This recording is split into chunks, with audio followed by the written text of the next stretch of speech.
Ora viva, boa noite, bem-vindo à edição de quinta-feira do seu jornal principal.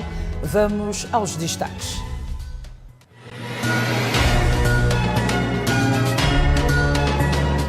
Falta de cooperação de algumas instituições públicas compromete trabalho de provedor da Justiça. Instituto Nacional de Gestão de Calamidades necessita de 7,2 mil milhões de meticais para fazer face às calamidades naturais até 2021.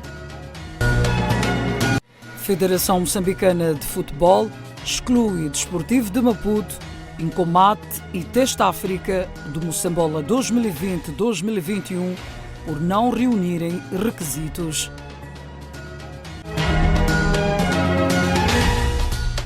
É mesmo isso, falta de cooperação de algumas instituições públicas compromete o trabalho do provedor de justiça no país. O provedor de justiça, Isaac Xande, manifestou a preocupação esta quarta-feira no Parlamento, onde apresentou o seu informe anual referente ao período de abril de 2019 a março de 2020. No período em alusão, a Provedoria recebeu 1.335 pedidos de intervenção. No período de 1 de abril de 2019 a 31 de março de 2020, foram registrados 1.335 pedidos, dos quais 470 referentes a petições, queixas ou reclamações, 653 relativos a informações diversas e aconselhamentos e 112 a audiências. Dos 470 processos abertos, na sequência de petições, queixas ou reclamações, 275 foram apresentados presencialmente e por escrito, 140 por via correio postal, 29 foram oralmente e reproduzidos por escrito e 26 por correio eletrónico. Xande entende que as instituições públicas têm consciência das competências do provedor de justiça, ainda assim ignoram a sua figura.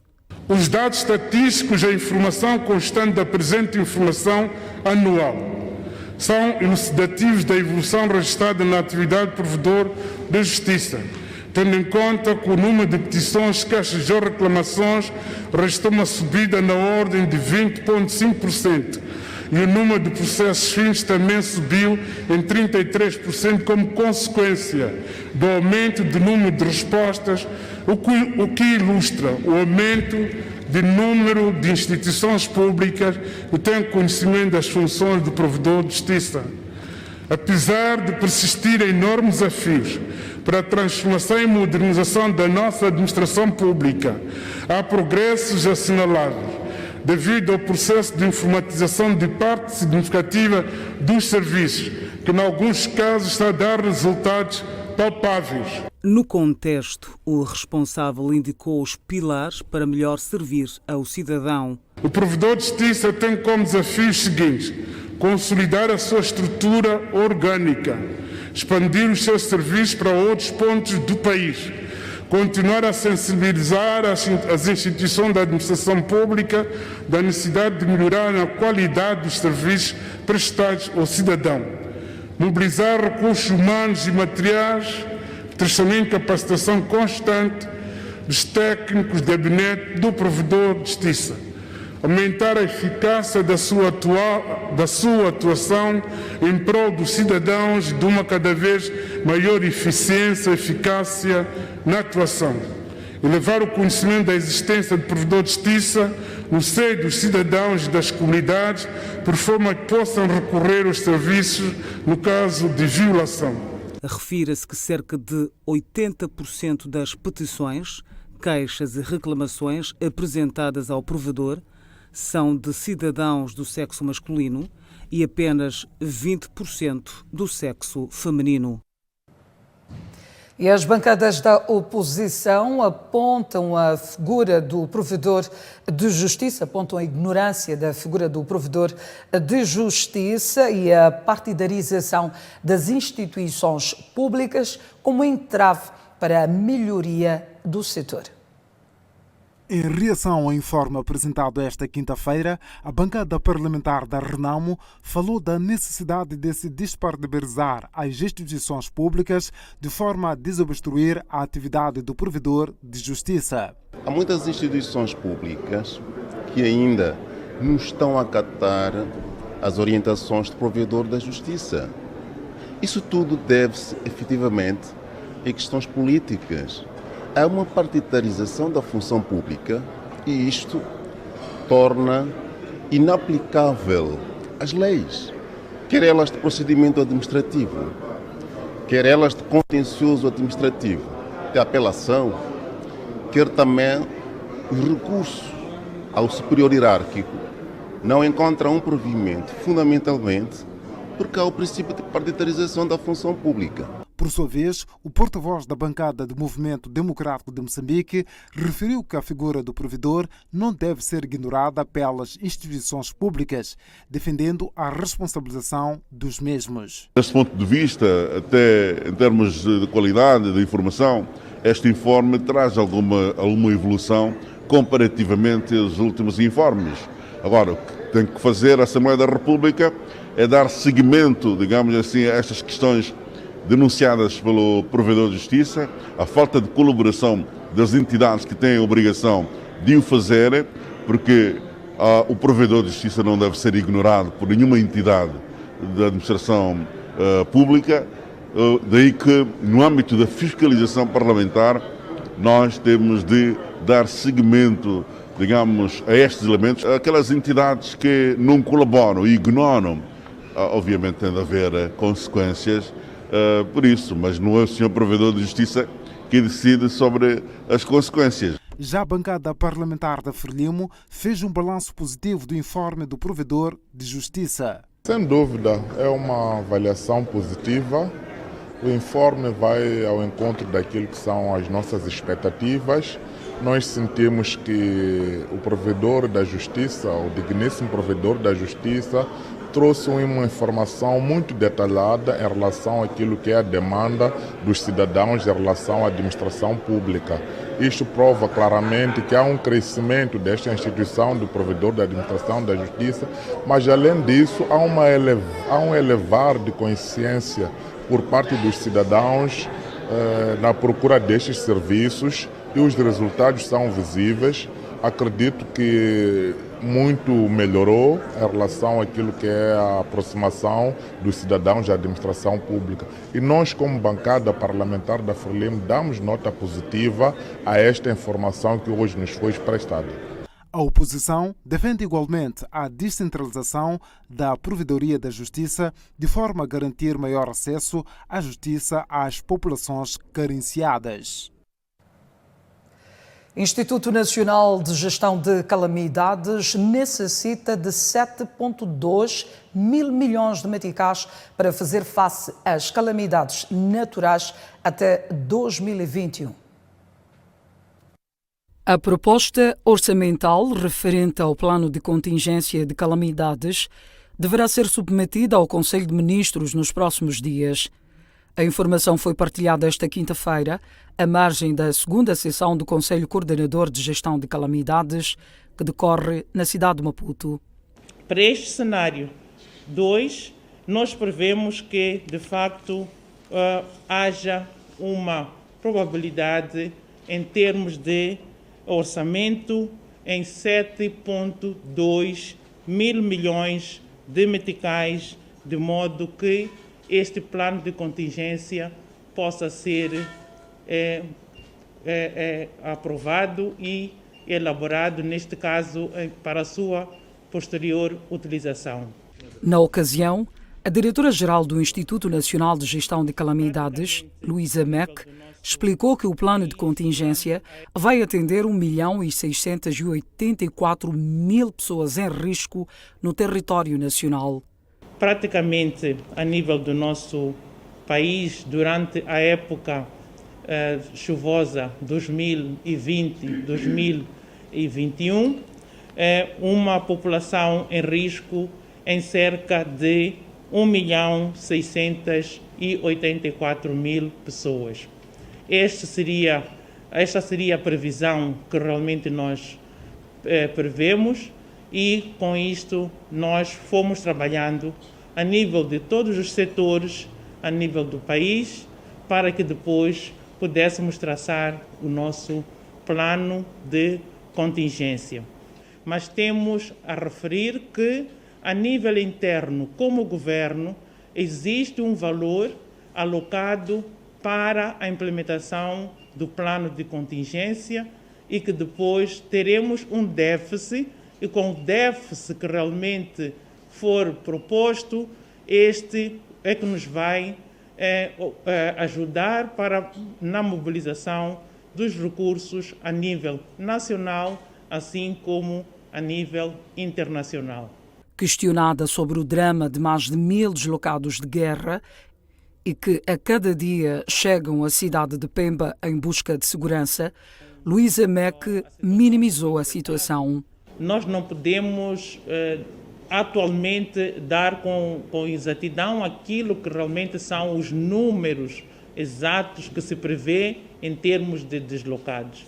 Mas sim podemos avançar que dia após dia sentimos que o número tende-se a aumentar e este aumento de facto pode de uma forma ou outra alterar aquilo que é o nosso programa diário, ou o nosso programa semanal, ou o nosso programa mensal, em termos de previsão com aquilo que seriam os deslocados. Porque todos nós não sabemos, de facto, não temos uma previsão, não temos um plano daquilo que seriam os deslocados.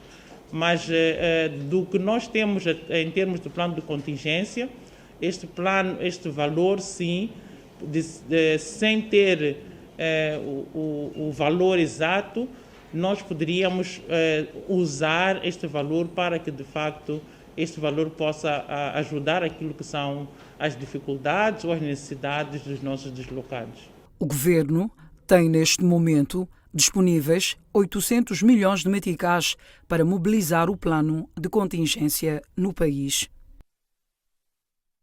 O Presidente da República, Filipe Nyusi, e o líder da Renamo, Oussoufou Momade, mantiveram um encontro ontem na capital do país para discutir o processo de paz.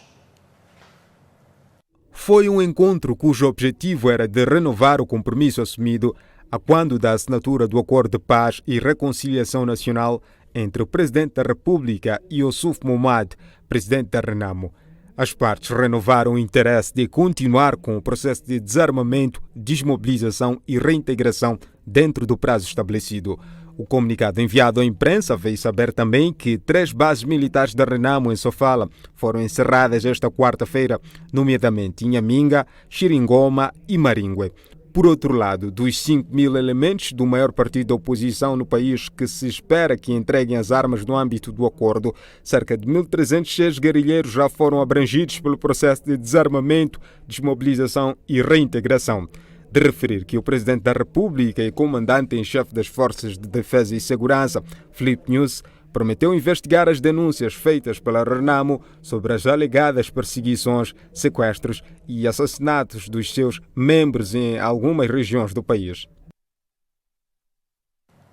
O Comitê de Política Monetária do Banco de Moçambique decide manter a taxa de juros em 10,25%, anunciou em comunicado.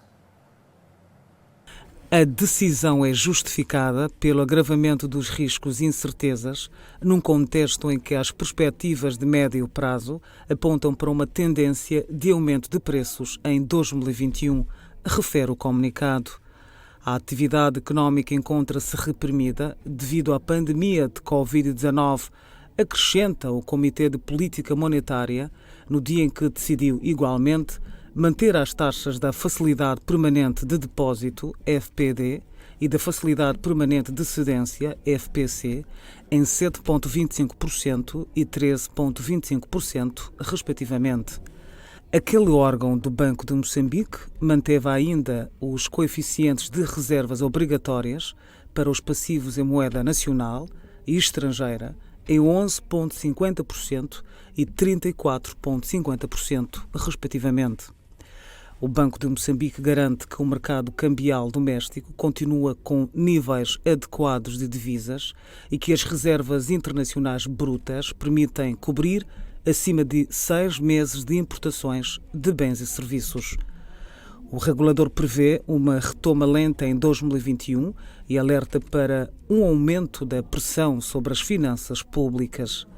A inflação deverá subir no próximo ano, mas mantendo-se na banda de um dígito, ou seja, sem passar de 10%, refere também o comunicado. A próxima reunião ordinária do Comitê de Política Monetária está agendada para 16 de dezembro. Moçambique tem um total acumulado de 11.331 casos de Covid-19, 79 mortos e 9.165 recuperados. Residentes dos distritos da Gorongosa e de Maringue pedem o fim dos ataques armados na região centro e norte, respectivamente. Desejo de uma população cansada da guerra e de viver momentos de terror, por fim às ações de crueldade e desumanas. Tudo porque tiveram experiências amargas com o conflito armado dos 16 anos.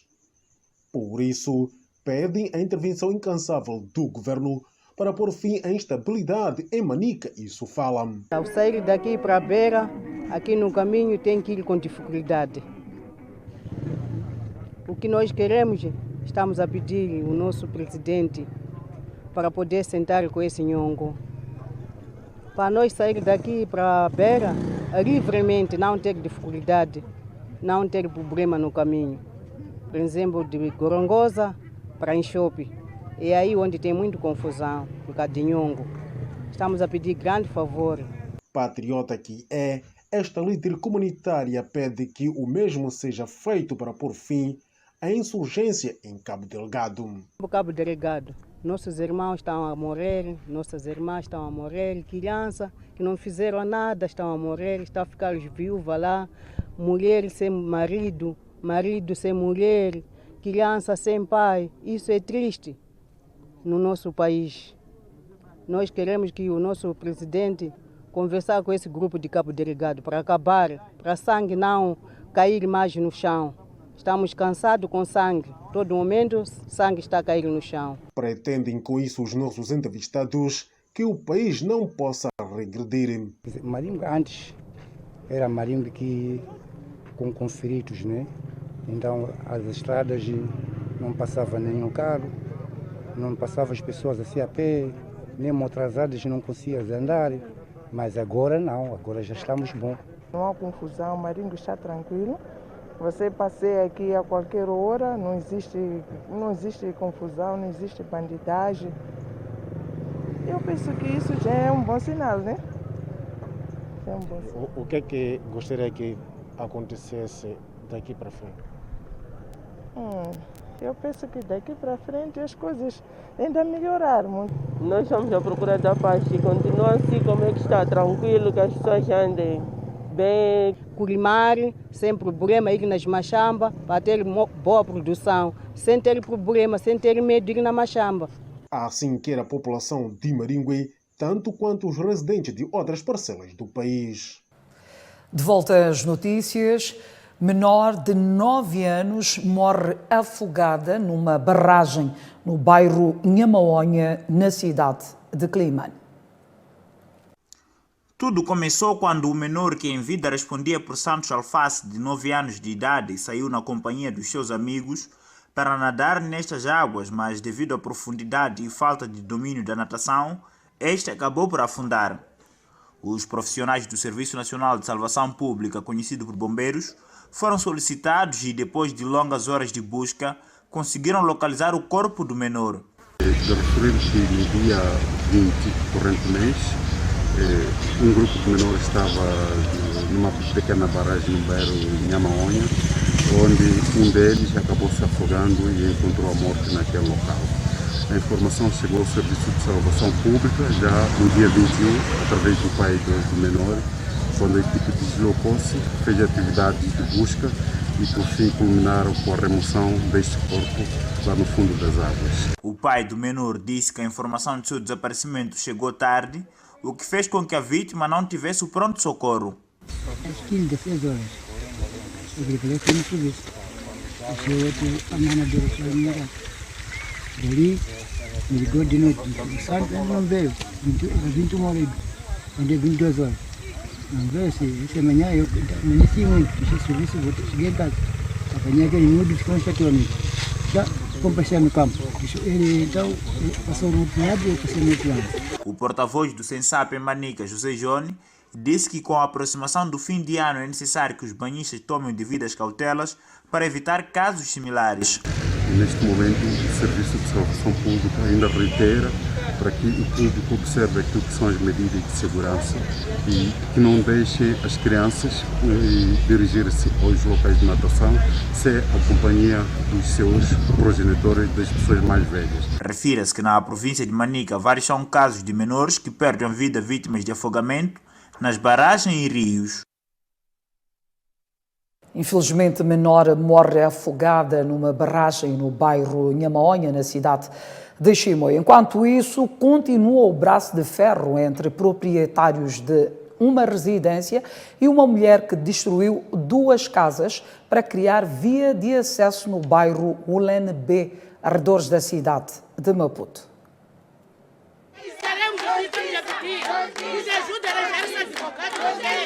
É uma disputa que está longe de terminar. Um dos filhos da proprietária deste imóvel, que ficou parcialmente destruído, revelou à nossa equipe de reportagem que a mulher implicada aproveitou-se da fragilidade da família depois do falecimento da sua mãe, que por sinal era sua amiga, para usurpar parte do terreno. Então, essa senhora aqui veio criando essas conversas de aqui caminho, aqui caminho, aqui. Ela alegava que era amiga também da minha mãe nos tempos, iam à igreja juntas. Então, depois de minha mãe perder a vida, nós não sabíamos se esse caminho aqui estava em disputa ou não. Nós só vivíamos aqui. Tá vendo? Não sei se ela fingia do lado dela, não sei, né? Mas elas eram amigas.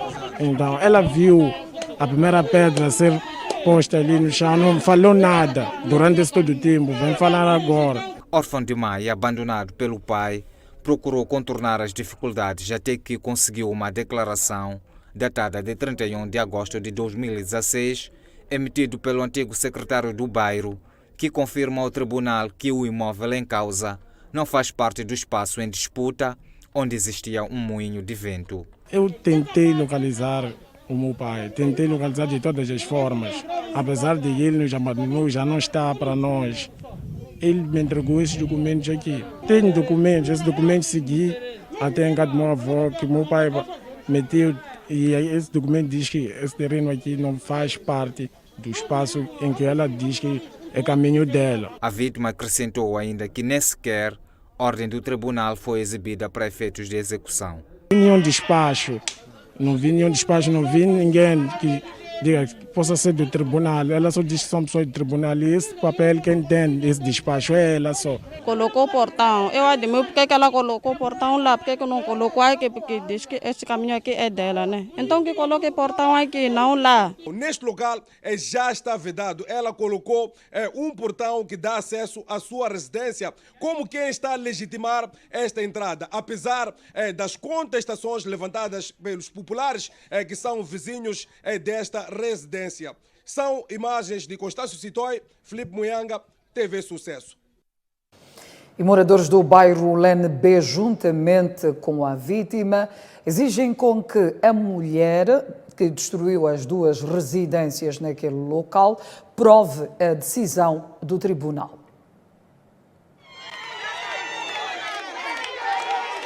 A demolição parcial das 2 residências no bairro de Ulen B, arredores da cidade de Maputo, forçou a realização de uma reunião bastante concorrida, que a TV Sucesso não teve acesso. Segundo os moradores, serviu para provar que no espaço em disputa nunca houve caminho. Para nós trouxe solução, porque há pessoas que conviveram isso aqui desde há muito tempo, que foram nascidos aqui, que estão a testemunhar que de verdade aqui não havia caminho, porque aqui tinha espelpelo e aqui tinha vedado. Ele aproveitou quando casou, porque aqui tinha um caminhozinho pequenininho que tinha abrido, porque não estava a ver ninguém. Mesmo pessoas de lá, quando queriam vir para aqui, nessa casa aqui, para virem brincar, passavam assim. de lá para cá. Aqui não havia caminho. Talvez se fosse do outro lado que tinha moinho, vale a pena. Já esse lado, como que entra? A declaração apresentada por uma das vítimas veio dar peso à prova. Então, é quando aparece já o filho com os documentos que o pai concorreu em 2016. Então, vimos consoante que os papéis. Aqueles documentos são municipais? São municipais e quem assinou foi também o antigo secretário. Sim, testemunhos são esses documentos aqui. Como é que nós vamos andar a bater cabeça? A casa de pessoas está aqui, está fora, crianças estão a dormir fora. Porque aqui, no fundo, ela no fundo sabe que aqui não há caminho. Não há caminho. Eu quando cheguei aqui, isso estava vetado. Porque esse terreno, mas ali na minha casa, era o mesmo terreno. Os moradores e vizinhos convidam a mulher demolidora a provar a sua legitimidade através da apresentação de documentos do tribunal. Participou até eu com umas 3 senhoras que viemos aqui, chamamos a ela. Nós dizemos, estamos a chamar lá na reunião. Ela disse que assim, eu não sabia de que ali havia reunião. Abriu a porta, depois ela fechou a porta assim, parece que somos cães. Começaram a reunião com o meu chefe de quartel. Eu disse, estou a pedir a solicitar a senhora, né? Como tem um despacho do tribunal, para vir a mostrar à população de que, eu mandei destruir com esse documento aqui. Quando liga com o chefe dele, não aceitou. Desprezou o próprio chefe dele de quarteirão, que é o pai dele. Então nós queremos entender bem disso. Porque ela está legal, porque não apareceu ali a provar. Refira-se que a disputa deste quintal iniciou em 2016. Frelimo e o Movimento Democrático de Moçambique, na Assembleia Municipal de Nampula, acusam o vereador de mercados e feiras de venda ilegal de espaços no mercado grossista de Oaresta. Estas acusações foram feitas à margem da 4ª sessão ordinária da Assembleia Municipal de Nampula, onde membros da bancada da Frelimo e MDM acusaram ao executivo de Paulo Vahanle de usurpação de espaços no interior do mercado grossista do Oaresta para venda a cidadãos estrangeiros e nacionais, a mando do chefe do gabinete e do vereador de feiras e mercado, por sinal filho do presidente da Renamo, Osvaldo Ossufo. Na verdade, isso mesmo de olhos fechados, a pessoa consegue ver que, na verdade, a cidade agora está numa gestão danosa. O município não está a fazer o que tinha de fazer. E é notório, mesmo que seja uma criança, consegue ver. Temos vereadores antigos que estão a construir lá casas, residências no próprio mercado. E temos alguns vereadores, até o próprio chefe do gabinete do presidente, ele tem cerca de 3 ou 4, até 10 espaços aqui no antigo Oaresta, onde está a construir armazéns de grande envergadura, armazéns grandes, e tem espaços que até hoje estão a vender de 100 a 300 mil meticais. Sim. E se nós formos para lá, nós podemos indicar o espaço onde, a partir do chefe do gabinete e em companhia, os espaços são estes. E quando diziam que queriam retirar o mercado para postura reforma, afinal não era aquilo que estava a se tratar, era precisamente para tirar os munícipes de lá e para albergarem os seus interesses pessoais. É o que está a se notar agora neste momento. Então nós queríamos pedir a quem de direito que vá para lá para devolver ao munícipe o que era dele. Porque nós estamos a ver, o MDM sente uma pena, porque aqueles são pais de família. Por que nós que hoje temos algo, vamos arrancar de novo o munícipe? Estamos a dizer que vendem de 100 a 300 mil cada espaço. E barraca, um sítio de 3x4, são 100 mil meticais. Um espaço de 3, 4 metros está a vender a 300 mil. Onde é que eu, como cidadão, vou apanhar esses 300 para comprar aquele espaço? Significa que me tiraram o direito. Então queremos pedir a quem de direito para verificar essa situação. Já o representante da Renamo na Assembleia Municipal de Nampula, José Ali, disse que caso se prove as acusações, os indiciados serão notificados e responsabilizados. E como Assembleia poderemos comunicar ao órgão executivo porque a execução não está com a Assembleia Municipal, apenas nós somos órgão legislador e deliberador. Iremos de uma ou de outra maneira para pedirmos ao presidente pôr a legalidade dos fatos. Não pode constar que o vereador pode ter o seu espaço para fazer a sua atividade também como cidadão e ou como munícipe desta cidade. Já o vereador de Mercados e Feiras diz estar a ser vítima de difamação por parte da Frelimo e do MDM. Em conversa com a nossa equipe de reportagem, o chefe do gabinete do presidente do município de Nampula, Osufo Ulani, pediu aos membros da Assembleia Municipal a apresentarem provas das acusações que lhes são feitas. É uma acusação infundada. A mesma acusação, se recordar, em 2016, pode ser para aí 2016, 2015, ela já fez para o presidente Mahamudu Amurano.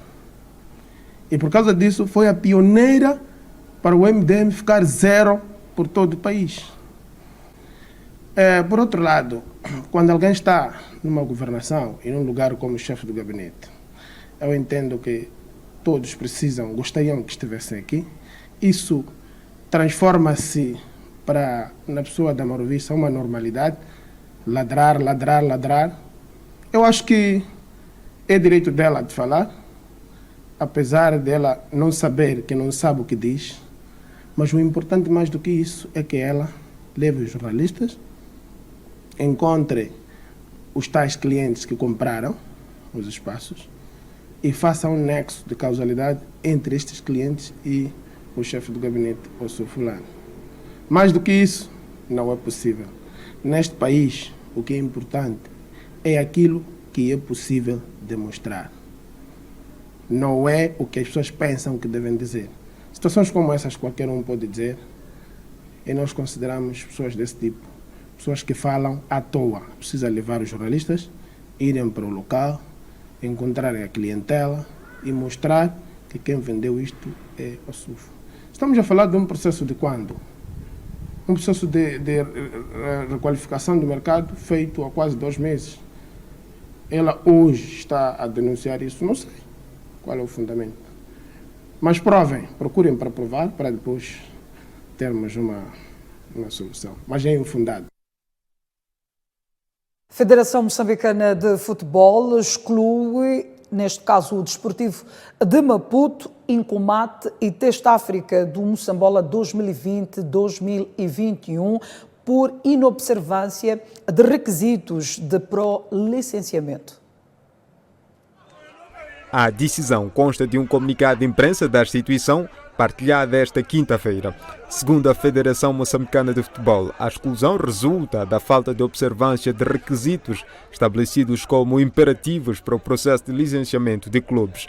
Deste modo, a instituição responsável pela gestão do futebol nacional decidiu manter a decisão que havia sido tomada pelo órgão de primeira instância de não conceder a licença para o Grupo Desportivo de Maputo, Grupo Desportivo de Incomate e Grupo Desportivo e Recreativo de Teste África para participar no Campeonato Nacional de Futebol época 2020-2021.